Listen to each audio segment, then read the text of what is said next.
Welcome back, Deadites and Ghost Beaters, and if you're new to the channel, I am Oldhead Gaming. Apparently, our friends over at Behavior are going to give us an idea of what we're looking at in the next upcoming big update to content, probably in the 27.5 mid-patch, which is right around the corner. So the mid-chapter is closing in, and let's see what we're going to have changes to. Let's take a look here. The Tools of Torment mid-chapter update is quickly approaching, so we can only mean one thing: it's time for another developer update. In this series of posts, we cover some of the biggest changes and additions to making their way to the game. In this edition, we'll dive into various quality of life and accessibility improvements, as well as the extensive list of balance adjustments. Without further ado, let's do this thing. You've already seen what's going on with the Bloodweb. You got the Bloodweb chain, you got the automatic. And the first new addition is simple. Select any node in the game will automatically buy anything needed along the way. So, like, for example, if you see a perk you like, you can click on the perk and just buys all the way down. Easy peasy, lemon squeezy. And then you also have automatic purchase as well. If you're looking to level up a character quickly and cheaply and don't care what you get, then the new center node is available. The Bloodweb is perfect for you. Basically, you click it, it just randomly buys shit for you. I personally liked a little more choose your own adventure version, but, you know, to each their own.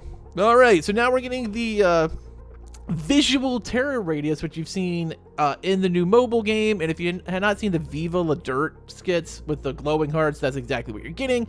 The terror radius is an integral part of the game, both warning survivors about approaching killer and activating multiple perks. This can make things difficult for our deaf or hard of hearing players, since there is no visual representation of the terror radius' strength, forcing them to use the perks, which will then terror radius of alternative. This, of course, is not ideal. We'd like everyone to be able to use perks they'd like and not be forced to use ones that have access a core part of the game. And I have known people who are hard of hearing that have to use perks that they can see the terror radius coming, so that way they know the killer is on their way. And I think this is an actually really good quality of life change. And then there's a couple of pictures of what it'll look like. You know, off all the way up to Tritaniopia, where it's like bright red. You can kind of see that, and that makes a lot of sense. It doesn't require any kind of add-ons. It doesn't require you to use a perk from your 4. Like, this is a good change for quality of life. Autohaven Wrecker's Map Update. This update will feature balanced updates to 2 of Autohaven Wrecker's maps, namely Blood Lodge and Gas Haven. First at Blood Lodge. Blood Lodge can be a bit of a mixed bag. Depending on how the map generates, there can be plenty of safe pallets near the center or very few, creating either a very safe area or a dead zone.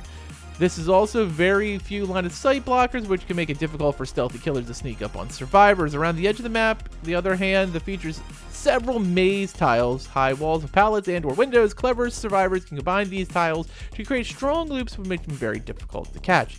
To remedy this, we're making a significant layout change. This map, Blood Lodge itself, will now appear closer to the center of the map, breaking up the line of sight separation, some of the safer loops. The maze tiles have also been separated from one another, making it more difficult to combine them together.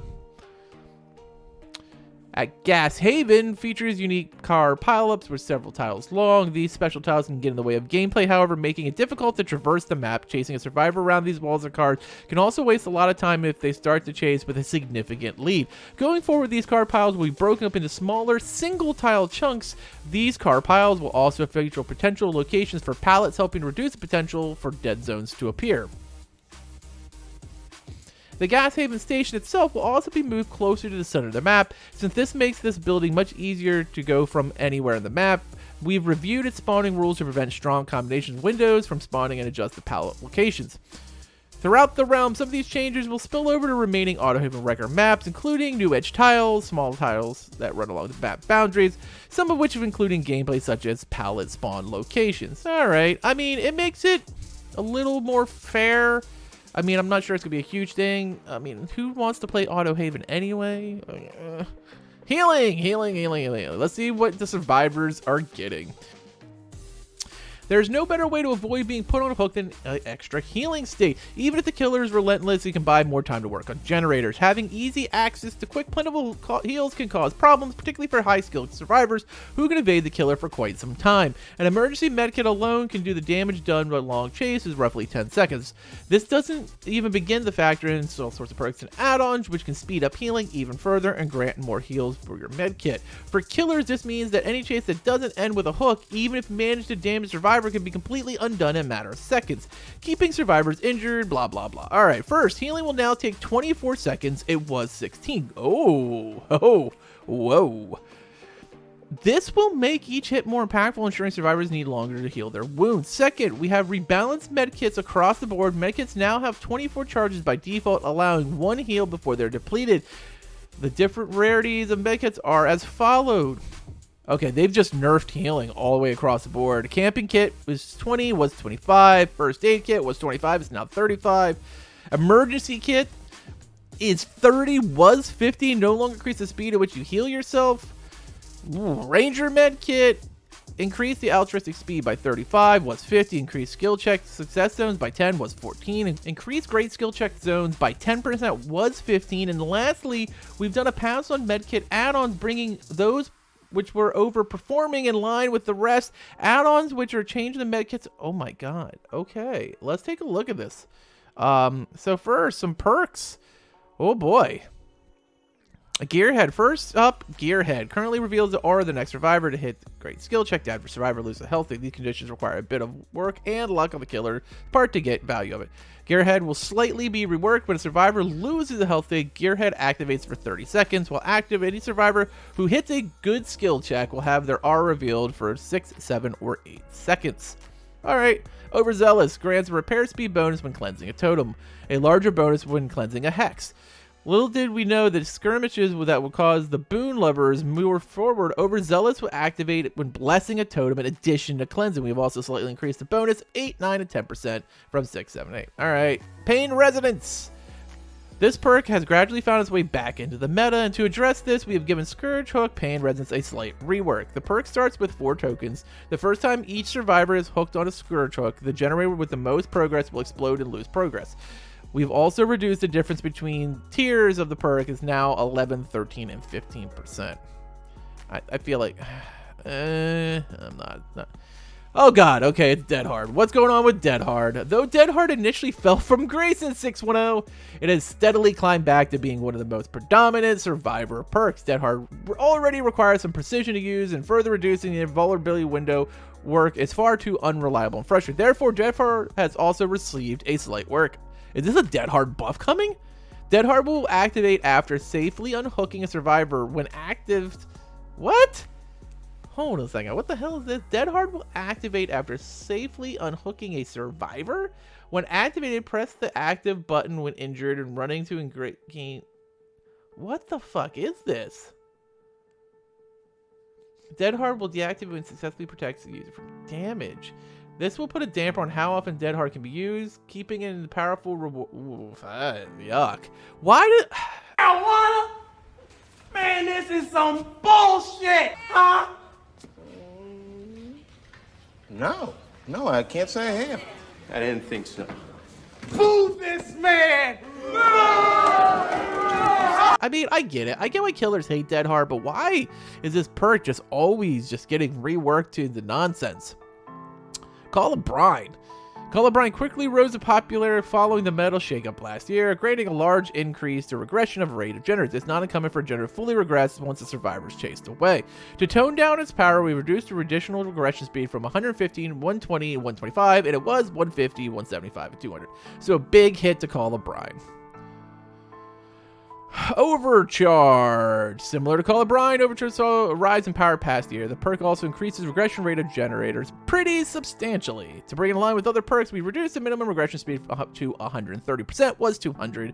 This would make it take longer for the regression to become beneficial, so at the same time we increased the starting regression speed at 85%, was 75 to help offset this.